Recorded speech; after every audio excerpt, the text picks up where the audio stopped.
சிறகடிக்க ஆசை சீரியலில் மேற்கொண்டு வரப்போகிற நிகழ்ச்சிகளை நம்ம இந்த வீடியோவில் பார்க்க இருக்கோம்.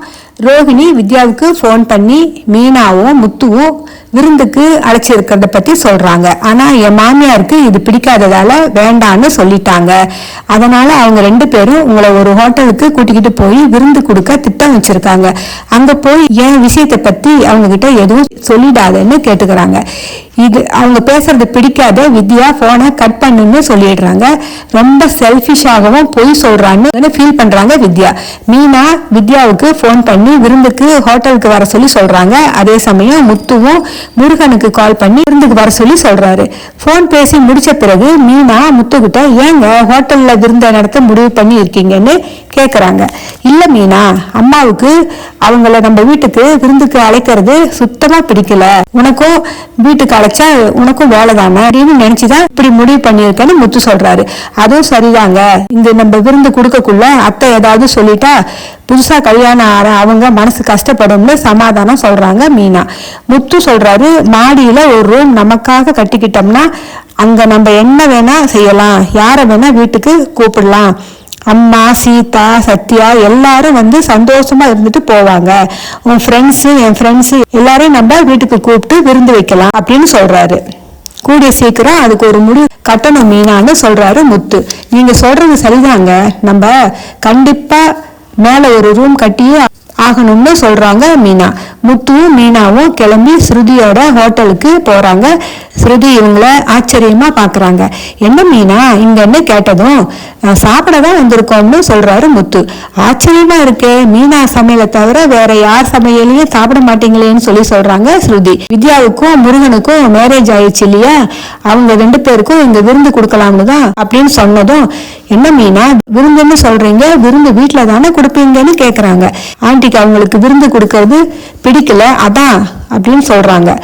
ஆமா ஆமா, ஆண்டி எப்பவும் அது தன்னோட வீடுதான்னு பேசுவாங்கன்னு ஸ்ருதி சொல்றாங்க. ஸ்ருதி அத்தைய எவ்வளவு நல்லா புரிஞ்சு வச்சிருக்காங்கன்னு பேசிக்கிறாங்க. எங்க வித்யாவும் முருகனும் இன்னும் வரலையான்னு சொல்லிக்கிட்டு இருக்கும் போதே 2 பேரும் அங்க வந்துடுறாங்க. வா வித்யா, வா முருகன்னு எல்லாரும் மாத்தி மாத்தி உபசரிக்கிறாங்க. ஸ்ருதி அங்க இருக்கிற எல்லா ஐட்டத்தையும் பரிமாற சொல்லி குமார் கிட்ட சொன்னதும் டேபிள் ஃபுல்லா விதவிதமான ஐட்டங்களா கொண்டாந்து நிரப்பிடுறாரு குமார். இத பார்த்த முருகன் ஆச்சரியப்படுறாரு. எல்லாரும் சாப்பிடுங்கன்னு சொல்லிட்டு எல்லாரும் சேர்ந்து உட்கார்ந்து சாப்பிடலான்னு ஸ்ருதியையும் அவங்க கூட சாப்பிட அழைக்கிறாங்க. பில்லுல 50% டிஸ்கவுண்ட்னு சொல்லி அசத்துறாங்க. இந்த சமயம் ரோகிணியை பத்தி பேச்சு போகுது. ரோகிணி ரொம்ப சுயநலமான பர்சன், நம்ம செஞ்ச உதவிக்கு நன்றி கூட சொல்ல மாட்டா, ரொம்ப செல்ஃபிஷ், காரியம் ஆகணும்னா பழகுவா, இல்லைன்னா கழட்டி விட்டுடுவான்னு பேசிக்கிறாங்க. பார்ட்டி நல்லபடியா நடந்து முடியுது. இன்னொரு பக்கம் நித்து வந்து ஸ்ருதியோட ஹோட்டலை ஒழிச்சு கட்ட நினைக்கிறாங்க. ஹோட்டல்ல கூட்டம் இல்லாததை பார்த்து ரவி கிட்ட கொஞ்சம் கடுமையா பேசுறாங்க. இப்ப நீங்க சமைக்கிறது டேஸ்டியா இல்ல அப்படின்னு சொல்லி பீப்பிள் சொல்றாங்கன்னு சொல்றாங்க. ரவி கோபப்படுறத பார்த்து எங்கடா ரவி ஸ்ருதியோட ஹோட்டலுக்கு போயிடுவாரோன்னு பயந்து உடனே பேச்ச மாத்தி விளையாட்டுக்கு தான் ரவி சொன்னேன்னு சொல்லி ரவியை சமாதானப்படுத்த பாக்குறாங்க. நித்து அப்படி பேசுனது ரவியை ரொம்ப பாதிச்சு இருக்கு. மனசுல அதையே நினைச்சுக்கிட்டு இருக்கிறாரு.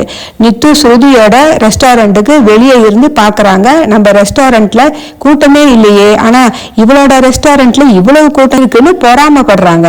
ஏதாவது செஞ்சு இவளோட ரெஸ்டாரண்ட்ல க்ளோஸ் பண்ண வைக்கணும், யாரையாவது அனுப்பி ரெஸ்டாரண்ட்ல சாப்பிட சொல்லி ஃபுட்டு நல்லா இல்லைன்னு சொல்லி பிரச்சனை பண்ண சொல்லணும், ஃபுட் இன்ஸ்பெக்டரை வர சொல்லி ஃபுட்டு வந்து சரியில்லைன்னு சொல்ல வச்சு ரெஸ்டாரண்ட்டை சீல் வைக்க செய்யணும்னு கண்டபடி பிளான் போடுறாங்க. நித்துவோட சொல்லும் செயலும் பிடிக்காத ரவி நித்து கிட்ட வேலையை விட்டு போறத சொல்றாரு.